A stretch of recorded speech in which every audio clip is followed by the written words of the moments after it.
ನಮಸ್ಕಾರ. ಅಖಂಡ ಜ್ಯೋತಿಷ್ಯ ವಿಶೇಷ ಕಾರ್ಯಕ್ರಮಕ್ಕೆ ಸ್ವಾಗತ. ನಾನು ದಿವ್ಯಶ್ರೀ ದಾಸ್. ಸಾಕಷ್ಟು ಜನ ಪೋಷಕರು ತಮ್ಮ ಮಕ್ಕಳು ಸರ್ಕಾರಿ ಹುದ್ದೆಯನ್ನ ಗಿಟ್ಟಿಸ್ಕೊಳ್ಬೇಕು, ತನ್ನ ಮಗ ಅಥವಾ ಮಗಳು IAS ಅಧಿಕಾರಿ ಆಗಬೇಕು, IPS ಅಧಿಕಾರಿ ಆಗಬೇಕು ಅಂತ ಹೇಳಿ ಇದೇ ರೀತಿಯಾಗಿ ಅನೇಕ ಕನಸುಗಳನ್ನು ಹೊತ್ತಿಕೊಂಡಿರ್ತಾರೆ.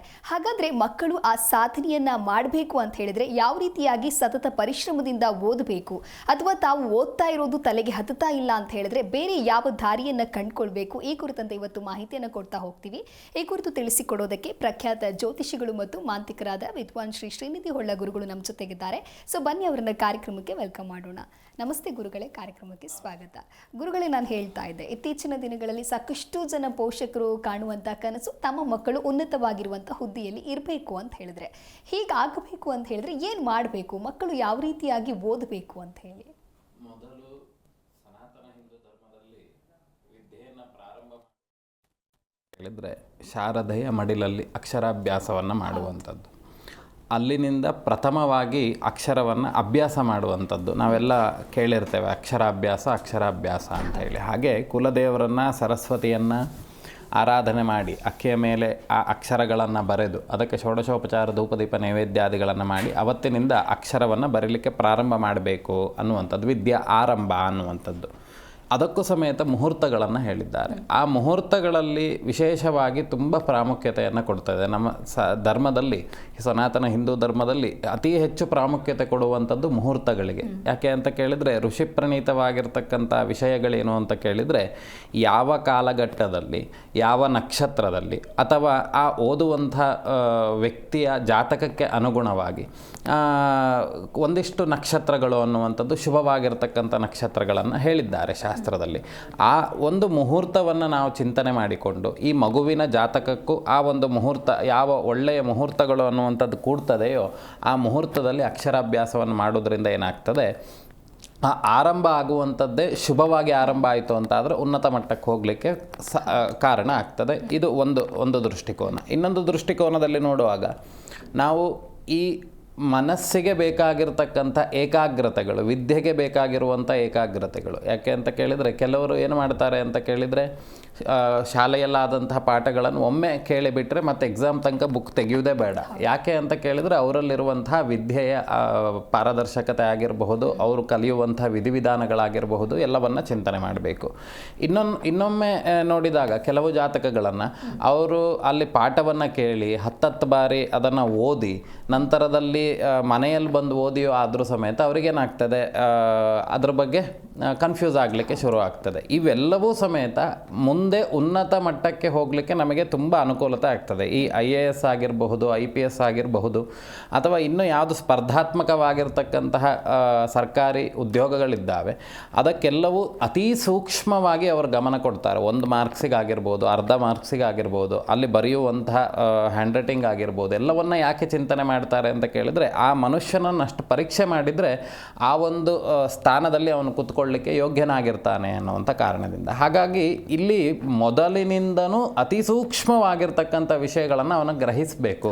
ಆ ಗ್ರಹಿಸಿದಾಗ ಏನಾಗ್ತದೆ, ಉನ್ನತ ಮಟ್ಟಕ್ಕೆ ಹೋಗುವಂಥ ಸಂದರ್ಭದಲ್ಲಿ ಹೆಚ್ಚು ಪರಿಶ್ರಮ ಪಡಬೇಕು ಅಂತಿಲ್ಲ. ಇಲ್ಲ ಅಂತ ಹೇಳಿದರೆ ನಮ್ಮದೊಂದು 2 ಮಾರ್ಕ್ಸ್ನಲ್ಲಿ ಹೋಯಿತು, 3 ಮಾರ್ಕ್ಸ್. ಯಾಕೆ ಆ ರೀತಿ ಆಗ್ತದೆ ಅಂತ ಕೇಳಿದರೆ, ಅವರಿಗೆ ಓದುವಂಥ ಚಾಕಚಕ್ಯತೆಗಳಾಗಿರಬಹುದು, ದೇಹಕ್ಕೆ ಸಂಬಂಧಿತವಾಗಿರ್ತಕ್ಕಂಥ ಆರೋಗ್ಯ ಸಮಸ್ಯೆಗಳಾಗಿರ್ಬೋದು, ಜಾತಕದಲ್ಲೂ ಒಮ್ಮೆ ಸಮಸ್ಯೆಗಳು ಅನ್ನುವಂಥದ್ದು ಇದ್ದಾಗ ಏನಾಗ್ತದೆ ಅಂತ ಕೇಳಿದರೆ ಓದುವಂಥದ್ದಕ್ಕೆ ಅವನಿಗೆ ಅಡೆತಡೆಗಳು ಬರುವಂಥದ್ದು, ಅಥವಾ ಈ ವಿದ್ಯೆಯನ್ನು ಅಧ್ಯಯನ ಮಾಡಲಿಕ್ಕೆ ಬೇರೆ ಪರಿಸರಗಳಿಂದ ಇವನಿಗೆ ಆ ದೃಷ್ಟಿಯನ್ನು ಅಥವಾ ಆ ಒಂದು ಮಾನಸಿಕ ಸ್ಥಿತಿಗತಿಗಳನ್ನು ಬೇರೆ ರೀತಿಯಾಗಿ ಹೋಗುವಂತೆ ಮಾಡುವಂಥದ್ದು, ಇವೆಲ್ಲವೂ ಸಮೇತ ನಮಗೇನು ವಿದ್ಯೆಗೆ ಸಂಬಂಧಿತವಾಗಿ ತೊಂದರೆಗಳಾಗ್ತಾ ಬರ್ತದೆ.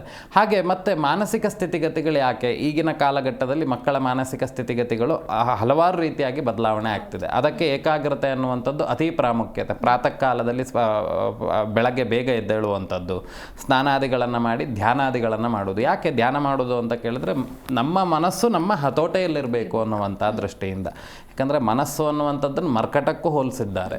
ಆ ಮನಸ್ಸು ಸರಿ ಇರಬೇಕು ಅನ್ನುವಂಥದ್ದು ಚಿಂತನೆ ಮಾಡಬೇಕಾಗ್ತದೆ. ಹಾಗೆ ಅವನ ಜಾತಕದಲ್ಲಿ ಈ ಶುಕ್ರ ಮತ್ತು ಗುರುವಿನ ಚಿಂತನೆಯನ್ನು ಮಾಡುವಾಗ ಇದರಿಂದ ಅವನ ಉದ್ಯೋಗಕ್ಕೆ ಸಂಬಂಧಿತವಾಗಿರುವಂಥದ್ದು, ಯಾವ ಉದ್ಯೋಗ ಸ್ಥಾನ ಅನ್ನುವಂಥದ್ದು ಜಾತಕ ವ್ಯಕ್ತಿಯ ಸ್ಥಾನ ಅನ್ನುವಂಥದ್ದು ಉಂಟು, ಅಲ್ಲಿ ಯಾವ ಗ್ರಹರಿದ್ದಾರೆ ಅನ್ನುವಂಥದ್ದು ನೋಡಿ ಆ ಗ್ರಹಗಳಿಗೆ ಶಾಂತಿಯನ್ನು ಮಾಡುವಂಥದ್ದು ಅಥವಾ ಆ ಗ್ರಹಗಳಿಗೆ ತೃಪ್ತಿಕರವಾಗಿ ಮಾಡಲಿಕ್ಕೆ ಮಾಡುವಂಥದ್ದು. ಇದರಿಂದ ಏನಾಗ್ತದೆ ಕೇಳಿದ್ರೆ ಈ ವಿದ್ಯಾ ಪ್ರತಿಬಂಧಕಾದಿಗಳು ಅನ್ನುವಂಥದ್ದು ಹೋಗ್ತದೆ. ಹಾಗೆ ನಮ್ಮ ಧರ್ಮದಲ್ಲಿ ಹಲವಾರು ರೀತಿಯಾಗಿರುವಂಥದ್ದು ಉಂಟು.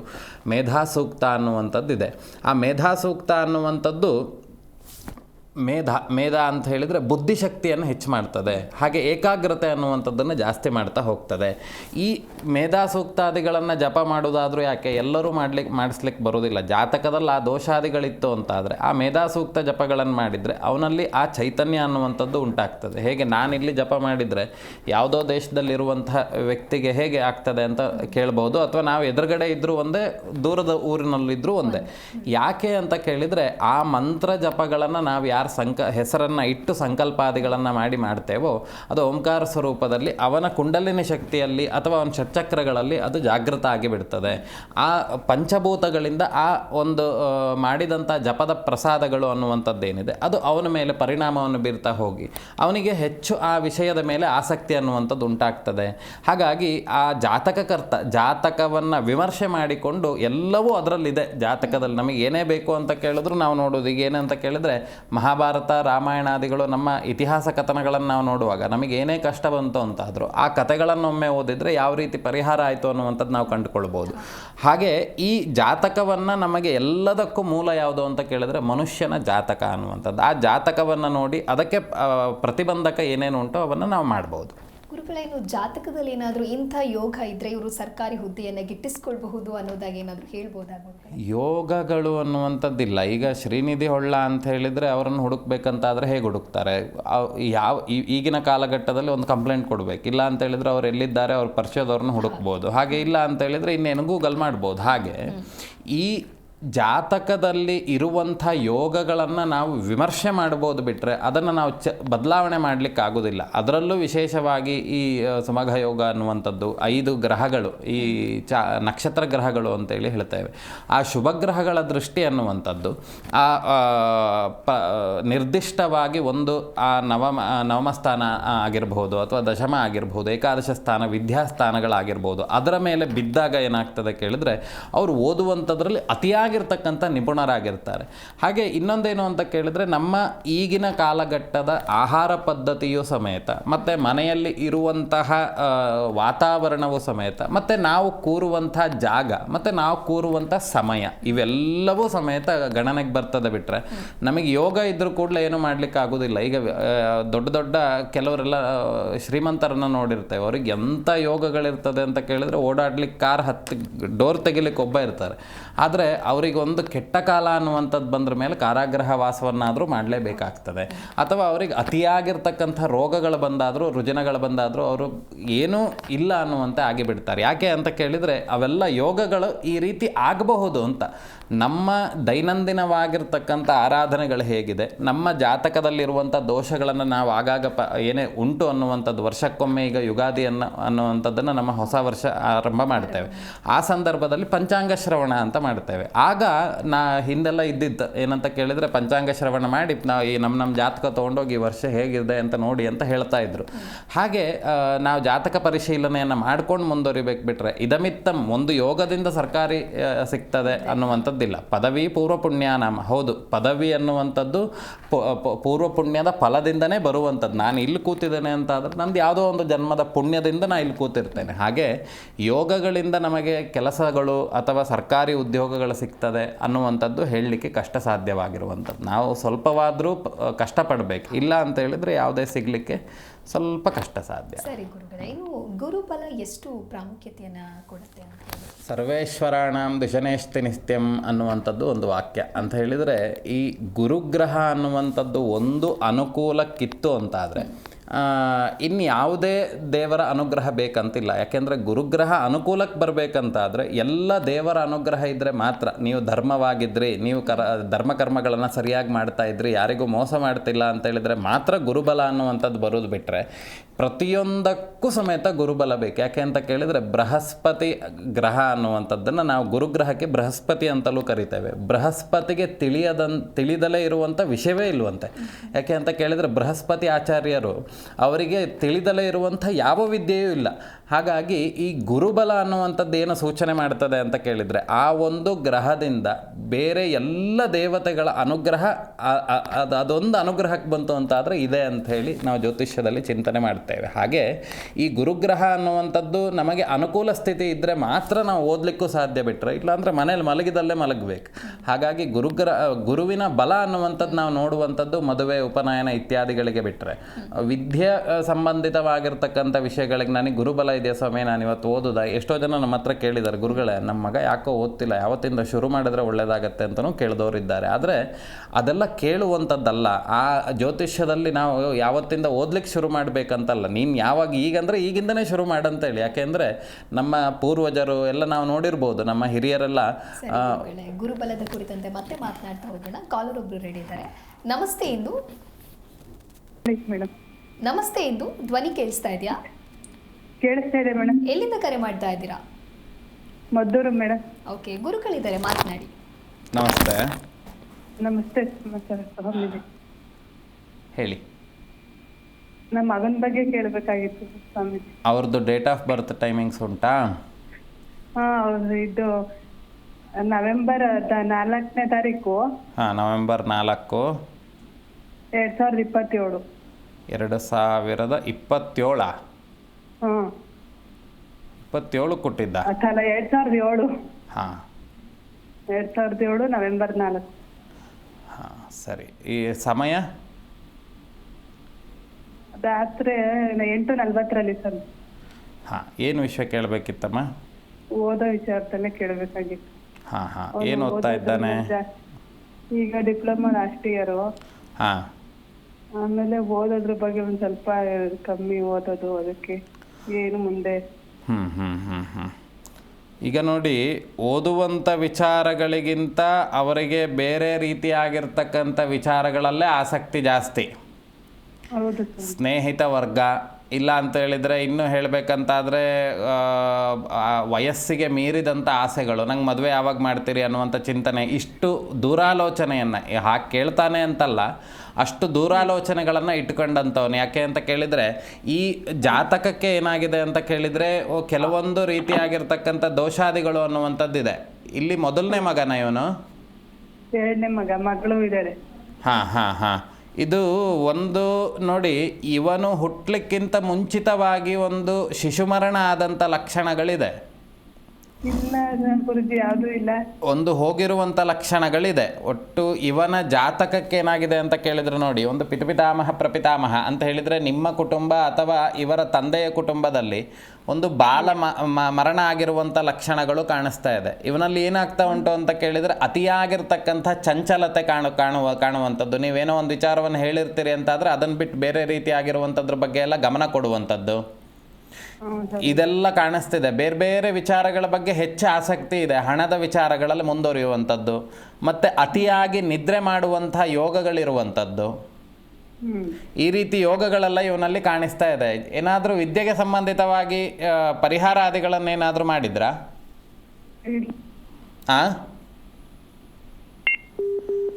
ಸದ್ಯದ ಪರಿಸ್ಥಿತಿಗೆ ನೀವು ಒಮ್ಮೆ ಕೆಲಸ ಮಾಡಿ, ಅಲ್ಲಿ ಯಾವುದಾದ್ರೂ ಒಂದು ಗಣಪತಿಯ ದೇವಸ್ಥಾನದಲ್ಲಿ ಪ್ರತಿ ಹುಣ್ಣಿಮೆಯಂದು ಗಣಪತಿ ಚತುರಾವರ್ತಿ ತರ್ಪಣಾದಿಗಳನ್ನು ಮಾಡಿಸ್ತಾ ಬನ್ನಿ ಎಳನೀರಿನಲ್ಲಿ. ಅದಾದ ನಂತರದಲ್ಲಿ ಸ್ವಲ್ಪ ವಿದ್ಯೆಗೆ ಹಂಗಂದ್ರೆ ಏನು ಗುರುಜಿ? ಅದು ನೀವು ಅಲ್ಲಿ ಹೋಗಿ ಬ್ರಾಹ್ಮಣರ ಹತ್ರ ಕೇಳಿದರೆ ಹೇಳ್ತಾರೆ, ಗಣಪತಿ ಚತುರಾವರ್ತಿ ತರ್ಪಣ ಅಂತ ಹೇಳಿದರೆ ಅವರು ಮಾಡಿ ಕೊಡ್ತಾರೆ, ಆಯಿತಾ? ಅದಾದ ನಂತರದಲ್ಲಿ ವಿದ್ಯೆಗೆ ಸಂಬಂಧಿತವಾಗಿ ಇವನಿಗೆ ತೊಂದರೆಗಳು ಬರ್ತಿರುವಂಥದ್ದು ಯಾವ ಕಾರಣದಿಂದ ಅಂತ ಕೇಳಿದರೆ, ಒಂದು ಪ್ರೇತಕಾಟದಿಂದ ಇವನಿಗೆ ವಿದ್ಯೆ ತೊಂದರೆ ಆಗುವಂಥ ಲಕ್ಷಣಗಳಿದೆ. ಇಲ್ಲ ಅಂತ ಹೇಳಿದರೆ 1 ವರ್ಷ ಮನೇಲಿ ಕೂರುವಂಥದ್ದು, ವಿದ್ಯೆ ಮತ್ತೆ ಕಟ್ಟಾಗಿ ಮತ್ತೆ ಪ್ರಾರಂಭ ಮಾಡುವಂಥದ್ದು, ಈ ಯೋಗಗಳೆಲ್ಲ ಕಾಣಿಸ್ತಾ ಇದೆ. ಸ್ವಲ್ಪ ಮೇಧಾ ಸೂಕ್ತ ಜಪಾದಿಗಳನ್ನು ಮಾಡುವಂಥದ್ದು, ಇವನಿಗೆ ಪ್ರತಿನಿತ್ಯ ಬೆಳಗ್ಗೆ ಸೂರ್ಯೋದಯಕ್ಕೆ ಎದ್ದು ಪ್ರತ್ಯಕ್ಷ ಸೂರ್ಯ ನಮಸ್ಕಾರಾದಿಗಳನ್ನು ಮಾಡಲಿಕ್ಕೆ ಹೇಳಿ. ಸ್ವಲ್ಪ ಈ ವರ್ಷ ಅನ್ನುವಂಥದ್ದು ಅವನಿಗೆ ಹೆಚ್ಚು ಸಮಂಜಸವಾಗಿಲ್ಲ. ಹ್ಮ್ ಇವ್ರದ್ದು ಸ್ವಂತ ಉದ್ಯೋಗ ಮಾಡಿ ಮುಂದುವರಿಯುವಂಥ ಯೋಗಗಳು ಅತಿಯಾಗಿ ಕಾಣಿಸ್ತಾ ಇದೆ. ವಿದ್ಯೆಯಲ್ಲಿ ಅಷ್ಟು ಗಮನ ಕೊಡಬೇಕು ಅಂತ ಇವನಿಗೆ ಮನಸ್ಥಿತಿ ಇಲ್ಲ ಈಗ. ಹ್ಮ್ ಒಂದು ಸ್ವಲ್ಪ ಆ ಕಡೆಯೋ ಈ ಕಡೆಯೋ ಅನ್ನುವಂಥ ಮನಸ್ಥಿತಿ ಇದೆ. ಹ್ಮ್ ಅದಕ್ಕೆ ಸಂಬಂಧಿತ ಉದ್ಯೋಗ ಏನಾದ್ರು ಮಾಡಿದ್ರೆ ಒಳ್ಳೇದಾಗುತ್ತಾ ಗುರುಜಿ? ಸ್ವಂತ ಉದ್ಯೋಗ ಅಂತ ಮಾಡಿದ್ರೆ ಒಳ್ಳೇದಾಗುತ್ತಾ ಗುರುಜಿ? ಈಗ ಇನ್ನೂ ಸಮಯ ಮುಗಿಲಿಲ್ಲ. ಈ ವರ್ಷ ಕಳೀಲಿ, ಮುಂದಿನ ವರ್ಷ ಏಪ್ರಿಲ್ ಕಳೀಲಿ, ಆಮೇಲೆ ನಂತರದಲ್ಲಿ ನೋಡುವ, ಆಯ್ತಾ? ಸದ್ಯಕ್ಕೆ ಮೇಧಾದಕ್ಷಿಣಮೂರ್ತಿ ಜಪವನ್ನು, ಆಮೇಲೆ ಗಣಪತಿ ಚತುರಾವರ್ತಿ ತರ್ಪಣಾದಿಗಳನ್ನು ಬ್ರಾಹ್ಮಣರಿಂದ ಮಾಡಿಸಿ, ಅನುಕೂಲತೆ ಆಗುತ್ತೆ. ಸ್ವಲ್ಪ ನಂಗೆ ಬೇಡ ಆಗೋದಿಲ್ಲ ಬಿಡ್ತೇನೆ ಅಂತೇಳಿ ಹೇಳ್ಬೋದು, ಹಾಗೇನು ಬಿಡೋದಿಲ್ಲ ಮಧ್ಯದಲ್ಲಿ. ಸದ್ಯಕ್ಕೆ ಇದಿಷ್ಟನ್ನು ಮಾಡಿ, ಸದ್ಯಕ್ಕೆ ಈಗೇನೋ ಮುಂದೆ ಇರುವಂಥ ತೊಂದರೆಗಳು ಫಸ್ಟ್ ಪರಿಹಾರ ಆಗಲಿ, ಆಮೇಲೆ ಮುಂದಿನ ನೋಡು, ಆಯಿತಾ?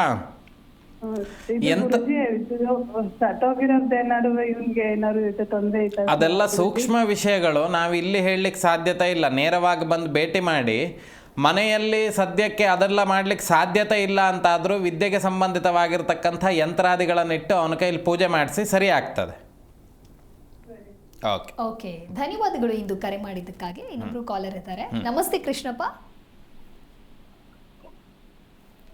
ಧ್ವನಿ ಕೇಳಿಸ್ತಾ ಇದೆಯಾ? ನಮಸ್ತೆ, ಎಲ್ಲಿಂದ ಕರೆ ಮಾಡ್ತಾ ಇದ್ದೀರಾ? ನಾವು ಮಾಗಡಿ ರೋಡಿಲ್ಲ. ಓಕೆ, ಗುರುಗಳಿದ್ದಾರೆ, ಮಾತನಾಡಿ. ನಮಸ್ತೆ ಗುರುಗಳೇ. ನಮಸ್ತೆ ಸ್ವಾಮಿ, ನಾವು ನಮ್ಮ ಜನನ ಕಾಲ ನಮ್ಗೆ ಗೊತ್ತಿಲ್ಲ. ಅಡ್ಡಿಲ್ಲ, ಹೇಳಿ. 64. ಏನು ವಿಷಯ ಕೇಳಬೇಕಿತ್ತು? ನಮ್ದು ರಿಯಲ್ ಎಸ್ಟೇಟ್ ಏಜೆನ್ಸಿ ಮಾಡ್ತಾ ಇದ್ವಿ. ಆಮೇಲೆ ಮನೆ ಕಟ್ವಿ, ಲಾರಿಗಳಿತ್ತು, ಎಲ್ಲ ಲಾಸ್ ಆಗ್ಬಿಟ್ಟು ಸ್ವಾಮಿ. ವ್ಯಯದಲ್ಲಿ ಈಗ ನೋಡಿ, ಈ ಒಬ್ಬ ಕೋಟ್ಯಾಧಿಪತಿ ತುಂಬ ಸಾಲ ಮಾಡಿ ಏನು ಮಾಡ್ದ? ದೇಶ ಬಿಟ್ಟೋದ ಅಲ್ವಾ? ನಿಮ್ಮ ಇವ್ರು ಎಂತಾರವರು ಅಲ್ವಾ? ಹಾಗೆ ಅವರಲ್ಲಿ ಅತಿಯಾಗಿರ್ತಕ್ಕಂಥ ಆಸ್ತಿಗಳಿದ್ದರೂ ಅವರಿಗೆ ಯೋಗಿಸುವಂಥ ಭೋಗ ಇಲ್ಲ. ನಿಮ್ಮದು ಅದೇ ರೀತಿ ಆಸ್ತಿ ಉಂಟಾ? ಉಂಟು. ಆದರೆ ಜನಗಳೆಲ್ಲ ಇದ್ದಾರಾ? ಇದ್ದಾರೆ. ಆದರೆ ಕೆಲಸವೇ ಇಲ್ಲ. ಮತ್ತು ಹಣದ ವಿಚಾರಗಳಲ್ಲೂ ಅಷ್ಟೇ, ಅತಿಯಾಗಿ ನಿಮ್ಮನ್ನು ನಂಬಿಸಿ ಮೋಸ ಮಾಡಿದಂಥದ್ದೇ ಈಗಿನ ಕಾರಣ ಕಾಣಿಸ್ತಾ ಇರುವಂಥದ್ದು. ಪಾರ್ಟ್ನರ್ಶಿಪ್ ಇರುವಂಥದ್ದು, ಪಾರ್ಟ್ನರ್ಶಿಪ್ಪಿಂದ ಮಾಡಿ ಸ್ವಲ್ಪ ಅದರಿಂದ ಮೋಸಾದಿಗಳಾಗಿ ನಿಮ್ಮಿಂದ ಕೆಲಸವನ್ನು ಕಲಿತು ಬೇರೆ ಕಡೆ ನಿಮಗೆ ಪೈಪೋಟಿಯನ್ನು ಕೊಟ್ಟಿರುವಂಥ ಲಕ್ಷಣಗಳು ಇಲ್ಲಿ ಕಾಣಿಸ್ತಾ ಇದೆ. ಆಮೇಲೆ ಇನ್ನೊಂದೇನಾಗ್ತಾ ಇದೆ ಇಲ್ಲಿ, ಈ ಶುಕ್ರನ ಚಿಂತನೆ ಅಂತ ಹೇಳಿದರೆ ಮನೆಯಲ್ಲಿ ಸ್ವಲ್ಪ ಈ ಅನಾದಿ ಕಾಲದಿಂದ ಬಂದಂಥ ಯಾವುದೋ ಒಂದು ಆರಾಧನೆಗಳನ್ನೆಲ್ಲ ಬಿಟ್ಟಂಥ ಲಕ್ಷಣಗಳಿದೆ. ಮತ್ತು ಇನ್ನೊಂದೇನು ಅಂತ ಕೇಳಿದರೆ, ನಿಮ್ಮ ಜೊತೆಯಾಗಿ ಇದ್ದಂಥವರೇ ಸ್ವಲ್ಪ ಈ ಕೃತ್ರಿಮ ಅಂದರೆ ಪ್ರಯೋಗಾದಿಗಳನ್ನು ಮಾಡಿಸಿರುವಂಥ ಲಕ್ಷಣಗಳು ಕಾಣಿಸ್ತಾ ಇದೆ. ಮಕ್ಕಳಿದ್ದಾರಾ? ಇದ್ದಾರೆ ಸ್ವಾಮಿ. ಆರೋಗ್ಯ ಸಂಬಂಧಿತವಾಗಿ ಸ್ವಲ್ಪ ನಿಮ್ಮ ಮನಸ್ಸಿಗೆ ಕಳವಳ ಉಂಟಾಗುವಂಥದ್ದು ಅಥವಾ ಆರೋಗ್ಯದಿಂದ ಸ್ವಲ್ಪ ಚಿಂತೆ ಆಗಿರುವಂಥದ್ದು, ಈ ರೀತಿದೆಲ್ಲ ಬಾಧೆಗಳು ಕಾಣಿಸ್ತಾ ಉಂಟು. ಭಯಂಕರ ಇದೆ ಸ್ವಾಮಿ, ಆರೋಗ್ಯನೇ ಇಲ್ಲ ನಮಗೆ. ಆಮೇಲೆ ಮಕ್ಕಳು ಇದ್ದಾರೆ ಪಾಪ, ಅವ್ರಿಗೂ ಏನು ಕೆಲಸ ಮಾಡಬೇಕು, ಹಣ ಬರಲ್ಲ. ಮತ್ತೆ ಹೌದು, ಇದು ನೋಡಿ ಅತಿ ಸೂಕ್ಷ್ಮವಾಗಿರ್ತಕ್ಕಂಥ ವಿಷಯಗಳು, ನಾವು ಇಲ್ಲೆಲ್ಲ ಹೇಳಲಿಕ್ಕೆ ಸಾಧ್ಯತೆ ಇಲ್ಲ. ಒಮ್ಮೆ ನೇರವಾಗಿ ಬಂದು ಭೇಟಿ ಮಾಡಿ, ಅದನ್ನು ದೀರ್ಘವಾಗಿ ವಿಮರ್ಶೆ ಮಾಡಿ ನಿಮಗೆ ಪರಿಹಾರಗಳನ್ನು ಹೇಳ್ತೇನೆ, ಅದನ್ನು ಸರಿಯಾಗಿ ಮಾಡಿಸ್ಕೊಳ್ಳಿ. ಇದು ಇನ್ನೊಂದು ಏನಾಗಿದೆ ಅಂತ ಕೇಳಿದರೆ, ಸದ್ಯದ ಪರಿಸ್ಥಿತಿಯಲ್ಲಿ ಮರಣ ಹೊಂದಿದಂಥದ್ದು, ನಿಮ್ಮ ಕುಟುಂಬದಲ್ಲಿ ಒಬ್ಬರು ಮರಣ ಹೊಂದಿದಂಥದ್ದು ಕಾಣಿಸ್ತಾ ಉಂಟು. ಅದು ನಮ್ಮ ಮಗ ಸತ್ತಿದ್ದ ಸ್ವಾಮಿ. ಅದೇ ಈಗ ಅದನ್ನೇ ನಾನಿಲ್ಲಿ ಸೂಕ್ಷ್ಮ ವಿಷಯಗಳು ಅಂತ ಹೇಳಿದ್ದು ಅದನ್ನೇ. ನೀವು ನೇರವಾಗಿ ಬಂದು ಭೇಟಿ ಮಾಡಿ ಅದಕ್ಕೆ ಸರಿಯಾಗಿರುವಂಥ ಪರಿಹಾರಗಳನ್ನು ನಾನು ಹೇಳ್ತೇನೆ, ಅದನ್ನು ಮಾಡಿಕೊಳ್ಳಿ, ಸರಿಯಾಗ್ತದೆ. ಮುಂದೆ ಪರಿವರ್ತನಾ ಯೋಗಗಳುಂಟು ಅಂತ ಹೇಳಿದರೆ ಮುಂದೆ ಅನುಕೂಲ ಆಗುವಂಥ ಯೋಗಗಳೆಲ್ಲ ತುಂಬ ಚೆನ್ನಾಗಿದೆ ನೀವು ಫೋನ್ ಮಾಡಿದಂಥ ಸಮಯಕ್ಕೆ. ಹೌದಾ ಸ್ವಾಮಿ? ಅದಾದ್ರ ಮೇಲೆ ಇನ್ನೊಂದೇನು ಅಂತ ಕೇಳಿದರೆ, ಒಂದು ವಸ್ತ್ರವನ್ನು ಹುಟ್ಟಿರುವಂಥದ್ದು ಅಂತ ಹೇಳಿದರೆ ನೀವೀಗ ಯಾವುದಕ್ಕೆ ಮುಖ ಮಾಡಿದ್ರಿ? ನಾನು ಈಗ ಯಾವುದೋ ಒಂದು ಜಮೀನು ತಗೊಂತ ಇದ್ದಾರೆ ಯಾರೋ ಒಬ್ರು ನಿಮ್ಮಂತ ಮನೆಯವರು. ಅದಕ್ಕೆ ನಾವು ಹೋಗ್ಬೋದಾ? ಅವ್ರು ನಂಬಿ ಏನಾದ್ರು? ನೀವು ಈಗ ಸದ್ಯದ ಪರಿಸ್ಥಿತಿಗೆ ತಟಸ್ಥ ಭಾವ, ₹1 ಕೈಯಿಂದ ಹೊರಗಡೆ ಹಾಕಬೇಡಿ. ಯಾವುದೇ ಇನ್ವೆಸ್ಟ್ಮೆಂಟು ಅಥವಾ ಇನ್ಯಾವುದೇ ಕೆಲಸದ ವಿಚಾರದಲ್ಲಿ ಸದ್ಯಕ್ಕೆ ಏನು ಮಾಡ್ಲಿಕ್ಕೆ ಹೋಗಬೇಡಿ, ಅದರಿಂದ ಮೋಸ ಆಗುವಂಥ ಲಕ್ಷಣಗಳೇ ಜಾಸ್ತಿ ಕಾಣಿಸ್ತಾ ಇದೆ. ಸದ್ಯಕ್ಕೆ ಇದನ್ನ ಪರಿಹಾರ ಮಾಡ್ಕೊಳ್ಳಿ. ಫಸ್ಟ್ ಸೂತ್ಕ ಹಿಡ್ಕೊಂಡು ಸತ್ಯನಾರಾಯಣ ಪೂಜೆ ಮಾಡಿದ್ರೆ ಇದ್ದಿದ್ದ ಕಷ್ಟ ಕಮ್ಮಿ ಆಗಲ್ಲ, ಜಾಸ್ತಿ ಆಗ್ತದೆ. ಆಯ್ತಾ? ಹಾಗಾಗಿ ನೇರವಾಗಿ ಬಂದು ಭೇಟಿ ಮಾಡಿ, ನಾನು ನಂತರದಲ್ಲಿ ಎಲ್ಲವನ್ನ ಹೇಳ್ತೇನೆ. ಒಳ್ಳೇದಾಗ್ಲಿ. ಓಕೆ, ಧನ್ಯವಾದಗಳು ಕೃಷ್ಣಪ್ಪ ಕರೆ ಮಾಡಿದ್ದಕ್ಕಾಗಿ. ಇನ್ನೊಬ್ರು ಕಾಲರ್ ಇದ್ದಾರೆ. ನಮಸ್ತೆ ರವಿ, ನಮಸ್ತೆ ಮೇಡಮ್. ಎಲ್ಲಿಂದ ಕರೆ ಮಾಡ್ತಾ ಇದ್ದೀರಾ? ಮೇಡಮ್ ನಮ್ಮ ಹಾವೇರಿಂದ. ಓಕೆ, ಯಾರ ಬಗ್ಗೆ ಕೇಳಬೇಕಾಗಿತ್ತು? ಗುರುಗಳಿದ್ದಾರೆ, ಮಾತನಾಡಿ. ನಮಸ್ತೆ ಗುರುಗಳೇ. ನಮಸ್ತೆ ಸರ್, ನಾವು ಹಾವೇರಿಂದ ರವಿ ಅಂತ ಮಾತಾಡೋದು. ಒಳ್ಳೇದಾಗಲಿ, ಹೇಳಿ. ಸರ್, ಮನೆಯಲ್ಲಿ ಈಗ ಒಂದು ತಿಂಗಳಾಯ್ತು ಸರ್, ಮನೆಯಲ್ಲಿ ಅಶಾಂತಿ, ಕಿರಿಕಿರಿ. ನಿಮ್ಮ ಹೆಸರು? ರವಿ ಅಂತಂದು ಮೇಡಮ್. ಮನೆಯಲ್ಲಿ ಕಿರಿಕಿರಿ ಆಗ್ತಾ ಇದೆ, ಅದೊಂದೇ ಸಮಸ್ಯೆಯಾ? ಒಂದೇ ಸಮಸ್ಯೆ, ಮಾನಸಿಕ ಒತ್ತಡ, ಆಮೇಲೆ ಮನೆಯಲ್ಲಿ ಟೆನ್ಷನ್. ಅದೆಲ್ಲ ಸಮಸ್ಯೆಗಳು. ನಿಮ್ಮ ಪ್ರಶ್ನೆ ಏನಿದೆ, ಏನು ಕೇಳಬೇಕಂತಿದ್ದೀರಿ? ಏನಿದೆ ಸರ್, ಮುಂದೆ ವಿವಾಹ ಬಗ್ಗೆ, ಆಮೇಲೆ ಮನೆತನ ಇದ್ರ. ಈಗ ನಿಮಗೆ ವಿವಾಹದ ಬಗ್ಗೆ ಬೇಕಾ? ಡೇಟ್ ಆಫ್ ಬರ್ತ್ ಟೈಮಿಂಗ್ಸ್ ಅನ್ನು ಹೇಳಿ. ನಮ್ಮ ತಮ್ಮ ಬರ್ತಾರೆ, ಅವ್ರದ್ದು ಒಂದು ಸರ್. ಈಗ ಯಾರ ಬಗ್ಗೆ ಕೇಳಬೇಕಿತ್ತು? ನಮ್ದು ಇಬ್ರು ಬಗ್ಗೆ ಕೇಳ್ಬೇಕಾಯ್ತು ಸರ್. ಈಗ ನಿಮ್ಮ ಒಬ್ಬರ ಬಗ್ಗೆ ಹೇಳುವ, ಇಬ್ಬಿಬ್ಬರ ಬಗ್ಗೆ ಕುತ್ಕೊಂಡು ನಾವಿಲ್ಲಿ ಕೂರೋ ಅಷ್ಟೊತ್ತಿಗೆ 1-1.5 ಗಂಟೆ ಬೇಕಾಗ್ತದೆ. ನಿಮ್ಮ ಡೇಟ್ ಆಫ್ ಬರ್ತ್ ಟೈಮಿಂಗ್ಸ್ ಇದೆಯಾ? Date of birth 28/11 28/11 89. ಹಾಂ. ಈಗ ಮದುವೆ ಸಮಯ 1 ಗಂಟೆ ಸರ್, ಮಧ್ಯಾಹ್ನ 1 ಗಂಟೆ ಅಲ್ವಾ? ಸರ್, ಮದುವೆ ಬಗ್ಗೆ ಒಂದೇ ಅಂತಲ್ಲ, ಆರ್ಥಿಕವಾಗಿ ನೋಡುವ. ಈಗ ನಿಮ್ಮ ಒಂದು ವಿಮರ್ಶೆ ಮಾಡುವ. ಇಡೀ ಕುಟುಂಬದವ್ರು ಮಾಡಲಿಕ್ಕಿದ ಸಮಯ ಅಲ್ಲ, ಅದು ನೇರವಾಗಿ ಬಂದು ಭೇಟಿ ಮಾಡಿ. ನೋಡಿ, ಇಲ್ಲಿ ಒಂದು ಸರ್ಪ ಸಂಬಂಧಿತವಾಗಿರ್ತಕ್ಕಂಥ ಸಮಸ್ಯೆಗಳು ಒಂದು, ಆಯಿತಾ? ಆ ಸರ್ಪನಿಂದ ಉಂಟಾದಂಥ ತೊಂದರೆಗಳಿಂದ ಏನಾಗ್ತಾ ಉಂಟು ಕೇಳಿದರೆ, ಈ ದೇಹದಲ್ಲಿ ಸ್ವಲ್ಪ ಚರ್ಮಕ್ಕೆ ಸಂಬಂಧಿತವಾಗಿರುವಂಥದ್ದು, ಆಮೇಲೆ ಕಣ್ಣಿಗೆ ಸಂಬಂಧಿತವಾಗಿರುವಂಥದ್ದು, ಅಲರ್ಜಿಗೆ ಸಂಬಂಧಿತವಾಗಿರುವಂಥದ್ದು ಕೆಲವೊಂದು ತೊಂದರೆಗಳು ನಿಮ್ಮ ದೇಹದಲ್ಲಿ ಉಂಟಾಗ್ತಾ ಇದೆ. ಅದಾದ ನಂತರದಲ್ಲಿ ಮದುವೆ ವಿಚಾರಗಳನ್ನು ಚಿಂತನೆ ಮಾಡುವಾಗ, ಮದುವೆ ವಿಚಾರಕ್ಕೆ ಸ್ವಲ್ಪ ಆಸಕ್ತಿ ತೋರಿಸ್ದಲೇ ಇರುವಂಥದ್ದು, ಅಥವಾ ಆ ವಿಚಾರಗಳಲ್ಲಿ ನೀವು ಹೆಚ್ಚಿನ ಪ್ರಾಶಸ್ತ್ಯವನ್ನು ಕೊಡ್ದಲೇ ಕೇರ್ಲೆಸ್ ಮಾಡಿದಂಥದ್ದೇ ಈಗ ಲೇಟ್ ಆಗಲಿಕ್ಕೆ ಕಾರಣ ಆಗ್ತಿರುವಂಥ ಲಕ್ಷಣಗಳು ಒಂದು ದೃಷ್ಟಿಕೋನದಿಂದ ನೋಡಿದಾಗ ಬರ್ತಾ ಉಂಟು. ಮದುವೆ ಆಗುವಂಥ ಯೋಗಗಳು ಅನ್ನುವಂಥದ್ದು ಇದೆ, ಆದರೆ ಇಲ್ಲಿ ದೋಷಾದಿಗಳು ಅನ್ನುವಂಥದ್ದು, ಸರ್ಪ ಸಂಬಂಧಿತವಾಗಿರುವಂಥ ದೋಷಗಳು ಅತಿ ಹೆಚ್ಚಾಗಿ ಕಾಣಿಸ್ತಾ ಇದೆ. ಒಮ್ಮೆ ಕುಕ್ಕೆ ಸುಬ್ರಹ್ಮಣ್ಯಕ್ಕೆ ಹೋಗಿ ಸರ್ಪಶಾಂತಿಯನ್ನು ಮಾಡಿಸ್ಕೊಳ್ಳುವಂಥದ್ದು, ಮನೆಯಲ್ಲಿ ಸ್ವಲ್ಪ ಈ ಪ್ರಯೋಗಾದಿಗಳು ಆದಂಥದ್ದು ಕಾಣಿಸ್ತಾ ಇದೆ. ಅಂತ ಹೇಳಿದರೆ ಜಾತಕದಿಂದ ಪ್ರಯೋಗ ಆಗಿದೆ ಅಂತ ಹೇಳಲಿಕ್ಕೆ ಸಾಧ್ಯತೆ ಇಲ್ಲ. ನಿಮ್ಮ ಜಾತಕದ ಯೋಗಗಳನ್ನು ನೋಡಿದಾಗ ಸ್ವಲ್ಪ ಈ ಕುಜನ ವಿಷಯ, ಭೂಮಿ ಸಂಬಂಧಿತವಾಗಿ ಸ್ವಲ್ಪ ಏನೋ ಜಗಳಗಳೆಲ್ಲ ಆಗಿ ಅದರಿಂದ ಮನೆಗೆ ಪ್ರಯೋಗಾದಿಗಳಾದಂಥ ಲಕ್ಷಣಗಳು ಕಾಣಿಸ್ತಾ ಇದೆ. ಸದ್ಯಕ್ಕೆ ಕುಲದೇವತಾರಾಧನೆಯನ್ನು ಮಾಡಿ ನೇರವಾಗಿ ಬಂದು ಭೇಟಿ ಮಾಡಿ. ಅದಕ್ಕೆ ನಾನು ಏನೇನು ಮಾಡಬೇಕು ಅಂತ ಹೇಳ್ತೇನೆ. ಯಾಕೆ ಅಂತ ಕೇಳಿದರೆ, ಇಲ್ಲಿ ಸ್ವಲ್ಪ ದೇವರನ್ನು ಬಿಟ್ಟಂಥದ್ದು ಅವೆಲ್ಲ ಸೂಕ್ಷ್ಮ ವಿಷಯಗಳು, ಎಲ್ಲರ ಮುಂದೆ ಮಾತಾಡುವಂಥದ್ದಲ್ಲ. ಸದ್ಯಕ್ಕೆ ಕುಲದೇವರನ್ನು ಆರಾಧನೆ ಮಾಡ್ತಾ ಬನ್ನಿ. ಕುಟುಂಬದವರೇ ಸ್ವಲ್ಪ ಪ್ರಯೋಗಗಳನ್ನು ಮಾಡಿಸಿರುವಂಥ ಲಕ್ಷಣಗಳು ಇದೆ, ಅದನ್ನೆಲ್ಲ ಸರಿ ಮಾಡ್ಕೊಳ್ಳೋದು ಹೇಗೆ ಏನು ಅನ್ನುವಂಥದ್ದು ವಿಚಾರಗಳನ್ನು ನೇರವಾಗಿ ಹೇಳುವ, ಆಯಿತಾ? ಆಗ ತಮ್ಮಂದು ಎಲ್ಲ ಹಿಡ್ಕೊಂಬನ್ನಿ, ಅವಾಗ ಹೇಳುವ, ಆಯಿತಾ? ಒಳ್ಳೆಯದಾಗಲಿ. ಓಕೆ, ಧನ್ಯವಾದಗಳು ರವಿ, ಕರೆ ಮಾಡಿದ್ದಕ್ಕಾಗಿ. ಗುರುಗಳೇ, ಗುರುಬಲದ ಬಗ್ಗೆ ಹೇಳ್ತಾ ಇದ್ದಾರೆ. ಜೊತೆಗೆ ಸಾಕಷ್ಟು ಜನ, ಅಂದರೆ ಕೆಲವು ವಿದ್ಯಾರ್ಥಿಗಳು ಅದು ಎಷ್ಟೇ ಕಷ್ಟಪಟ್ಟು ಓದಿದ್ರು ಕೂಡ ಅದು ಅವರಿಗೆ ತಲೆಗೆ ಹತ್ತುತ್ತಾ ಇರೋದಿಲ್ಲ. ಹಾಗಾಗಿ ಆ ವೃದ್ಧಿ ಆಗಬೇಕು ಅಂತ ಹೇಳಿದ್ರೆ ಯಾವ ರೀತಿಯಾಗಿ ಅವರು ಏಕಾಗ್ರತೆಯಿಂದ ಓದಬೇಕು ಅಂತ? ಏಕಾಗ್ರತೆ ಅಂತ ಹೇಳಿದರೆ ನೋಡಿ, ಈ ಓದುವಂಥ ವಿಚಾರಗಳಲ್ಲಿ ಹೊಟ್ಟೆ ತುಂಬಿದ ಮೇಲೆ ಓದಬಾರ್ದು ಅನ್ನುವಂಥದ್ದಿದೆ. ಹೊಟ್ಟೆ ತುಂಬಿದಾಗ ಓದಿದರೆ ಏನಾಗ್ತದೆ ಅಂತ, ಹೊಟ್ಟೆ ತುಂಬಿದಾಗ ಶಾಪಿಂಗು ಮಾಡಬಾರ್ದಂತೆ, ಹೊಟ್ಟೆ ತುಂಬಿದಾಗ ಓದಲೂಬಾರ್ದಂತೆ. ಯಾಕೆ ಅಂತ ಕೇಳಿದ್ರೆ, ಅನಗತ್ಯವಾಗಿರ್ತಕ್ಕಂಥ ವಿಷಯಗಳೇ ತಲೆಯಲ್ಲಿ ಬರ್ತದೆ. ಯಾಕಂದ್ರೆ ನಾವು ಸುಖಸ್ಥಾನದಲ್ಲಿ ಕೂತಿರ್ತೇವೆ ಅಂತ ಹೇಳಿ. ಹಾಗಾಗಿ ಏಕಾಗ್ರತೆ ಬರಬೇಕಂತಾದರೆ ಅದನ್ನು ಪುನಃ ಮನನಾತ್ ತ್ರಾಯತೆ ಇತಿಹಿ. ಮನನಾತ್ ಅಂತ ಹೇಳಿದರೆ ಮನಸ್ಸಿನಲ್ಲಿ ತ್ರಾಯತೆ ಅಂದರೆ ಪುನಃ ಹೇಳ್ತಾ ಇರಬೇಕು.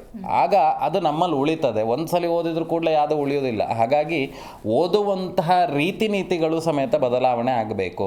ನಂತರದಲ್ಲಿ ಆ ಏಕಾಗ್ರತೆ ಬರಬೇಕಂತಾದರೆ ವಿಶೇಷವಾಗಿ ಪ್ರತ್ಯಕ್ಷ ಸೂರ್ಯ ನಮಸ್ಕಾರಾದಿಗಳು ಇವೆಲ್ಲ. ಯಾಕೆ ಅಂತ ಕೇಳಿದರೆ, ಆ ಸೂರ್ಯಕಿರಣಗಳು ಬೆಳಗ್ಗೆ ಉದಯಿಸುವಂಥ ಅಶ್ವಿನಿ ನಕ್ಷತ್ರಗಳು, ಧನ್ವಂತರಿ ದೇವಿ ಅನುಗ್ರಹಗಳಿರುವಾಗ ಆ ಮನುಷ್ಯನಲ್ಲಿರುವಂಥ ಕೆಲವೊಂದು ಜೀವಕೋಶಗಳು ಅನ್ನುವಂಥದ್ದು ಕೆಲಸ ಮಾಡೋದಿಲ್ಲ.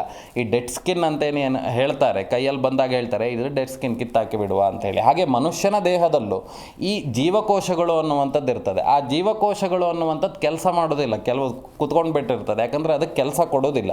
ಆ ಜೀವಕೋಶಗಳು ಕೆಲಸ ಮಾಡಲಿಕ್ಕೆ ಶುರು ಮಾಡ್ತಂತಾದರೆ ಇವನಲ್ಲಿ ಏಕಾಗ್ರತೆ ಅನ್ನುವಂಥದ್ದು ಬರ್ತದೆ. ಆ ಜೀವಕೋಶಗಳು ಓದಲಿಕ್ಕೆ ಬೇಕಾಗಿರ್ತಕ್ಕಂಥ ಜೀವಕೋಶಗಳು ಆ್ಯಕ್ಟಿವ್ ಆಗಬೇಕಂತಾದರೆ ಈ ಸೂರ್ಯನ ಕಿರಣಗಳನ್ನು ನಾವು ತಗೊಳ್ಬೇಕು. ಯಾವುದು ಮಧ್ಯಾಹ್ನ ಸೂರ್ಯ ಅಲ್ಲ, ಉದಯಿಸುತ್ತಿರುವ ಸೂರ್ಯನ ಕಿರಣಗಳನ್ನು ನಾವು ತಗೊಂಡಾಗ ಈ ಏಕಾಗ್ರತೆ ಸಂಬಂಧಿತವಾಗಿರುವಂಥದ್ದು. ಮತ್ತು ಧ್ಯಾನಾದಿಗಳನ್ನು ಮಾಡೋದ್ರಿಂದ, ಮತ್ತು ವಿಶೇಷವಾಗಿ ಗಣಪತಿ ಅರ್ಚನೆಗಳನ್ನು, ಹಾಗೆ ಮಹಾಗಣಪತಿಗೆ ಈ ಶ್ಯಾಮಲಾ ದಂಡಕ ಸ್ತೋತ್ರಗಳು ಅನ್ನುವಂಥದ್ದೆಲ್ಲ ಇದೆ. ಇದೆಲ್ಲ ವಿಶೇಷವಾಗಿ ಆ ಮನುಷ್ಯನ ಜೀವಕೋಶಗಳನ್ನು ಬಡಿದೆಪ್ಪಿಸುವಂಥ ಕೆಲಸಗಳು ಮಾಡ್ತದೆ. ಯಾಕಂದರೆ ಆ ಮಂತ್ರಗಳಲ್ಲಿರುವಂಥ ಏನು ವೈಬ್ರೇಷನ್ ಅಂತ ಈಗಿನ ಕಾಲಘಟ್ಟದಲ್ಲಿ ಕರೀತೇವೆ, ನಮ್ಮ ವಿಚಾರದಲ್ಲಿ ಹೇಳುವಾಗ ಆ ಮಂತ್ರಕ್ಕಿರುವಂಥ ಶಕ್ತಿಗಳು, ಅದನ್ನು ನಾವು ಕೇವಲ ಸ್ಮರಣ ಮಾತ್ರದಿಂದನೇ ನಮಗೆ ಎಷ್ಟೋ ಅನುಕೂಲತೆಗಳು ಆಗುವಂಥದ್ದು ನಮ್ಮ ಆಗ್ತದೆ. ಮತ್ತು ಇನ್ನೊಂದು ಕೂರುವಂಥ ದಿಕ್ಕು ಸಮೇತ ನಮಗೆ ಅತಿ ಪ್ರಾಮುಖ್ಯತೆ.